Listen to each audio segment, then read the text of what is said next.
ትልቁ አባታችን የዳጋ እስጢፋኖስ ገዳም መስራች አቡነ ሂሩተ አምላክ ዓመታዊ በዓላቸው ነው። የአቡነ ሂሩተ አምላክ ቃል ኪዳናቸው ውስጥ ምን ብሏቸዋል? ሁል ጊዜ በቀትር ሰዓት ከገነት ነፋስ በገዳምህ ይንፈስልህ ብሏቸዋል። እና የሚገርማችሁ በቀትር ሰዓት ዳጋ እስጢፋኖስ ላይ መገኘት እድሉ ከገጠማችሁ ለየት ያለ ነው ነፋሱ። እንግዲህ የገነት ነፋስ እና አቡነ ሂሩተ አምላክ ከቅድስናቸው ብዛት ነው እንዲህ ያለ ቃል ኪዳን የተሰጣቸው። ጥቂት ስለተሳቸው የምናውቀው አንደኛ የአፄ ይኩኖ አምላክ ወንድም ናቸው።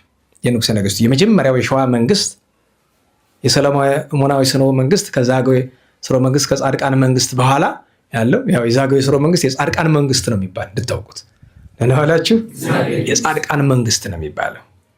ከዚያ በኋላ የመጀመሪያው ንጉሠ ነገሥት ጻድቁ አፄ ይኩኖ አምላክ ናቸው። የእሳቸው ወንድም ናቸው አቡነ ሂሩተ አምላክ። ሐይቅ እስጢፋኖስ ገዳም ውስጥ ገብተው ከአቡነ ኢየሱስ ሞዓ ዘንድ ሲማሩ የአቡነ ተክለ ሃይማኖት ጓደኛ ናቸው። አቡነ ተክለ ሃይማኖትና አቡነ ሂሩተ አምላክ ተመሳሳይ ዘመን ነበሩ። ግን አቡነ ተክለ ሃይማኖት እድሜያቸው ትልቅ ነው የነበረ። አቡነ ሂሩተ አምላክ ገና እየገቡ አዲስ ነው የነበሩ። አብረው ግን አንድ ገዳም ነበሩ። ምንኩስናን ተምረው ከመነኑ በኋላ ንጉሠ ነገሥቱ አቃቤ ሰዓት የሚባል ቤተክርስቲያኑ ስልጣን ነበር አይደለም? እንዴት ዋላችሁ? ጨጌና አቃቤ ሰዓት የሚባሉ ሁለት ስልጣኖች አሉ።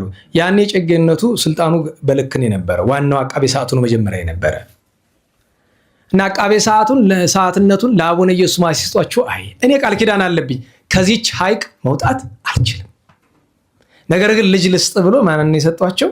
ከቤተ መንግስት ወገን የሚወለዱትን የገዛ ወንድማቸውን አቡነ ሂሩተ አምላክን ሰጧቸው። አቃቤ ሰዓት ሆኖ ሲያገለግሉ ቆይቶ እንዴ መነኩሴ ሆኜ ምናኔ ተምሬ እዚህ ከተማ ምንድን ነው የምሰራ ብለው ጠፍተው ሐይቅ እስጢፋኖስ ገብተው ታቦተ እስጢፋኖስን ስጡኝ ብሎ ተቀብለው ሐይቅ እስጢፋኖስ ዳጋ እስጢፋኖስ የተባለበት ምክንያት ያን ነው። ታቦቱን ይዘው መጡ።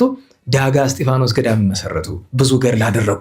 ሲመጡ ታዲያ ታቦት ይዘው መድኃኔ ዓለም ቸሩ እየረዳቸው በበትራቸው እየገጸፉ ይቀዘፉ በሁለት ድንጋይ ታቦት ይዘው በድንጋይ ታንኳ የተሻገሩ እሳቸው ናቸው።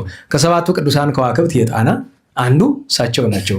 እንድታውቁት ግማደ መስቀሉን በማምጣት ብዙ የደከሙ ግማደ መስቀሉ ሲመጣ ግብፅ ድረስ ወርደው መስቀሉን ተሸክመው ካመጡ ቅዱሳን መካከል አንዱ እሳቸው ናቸው አቡነ ሂሩተ አምላክ እና እግዚአብሔር በረከታቸውን ያሳድርብን።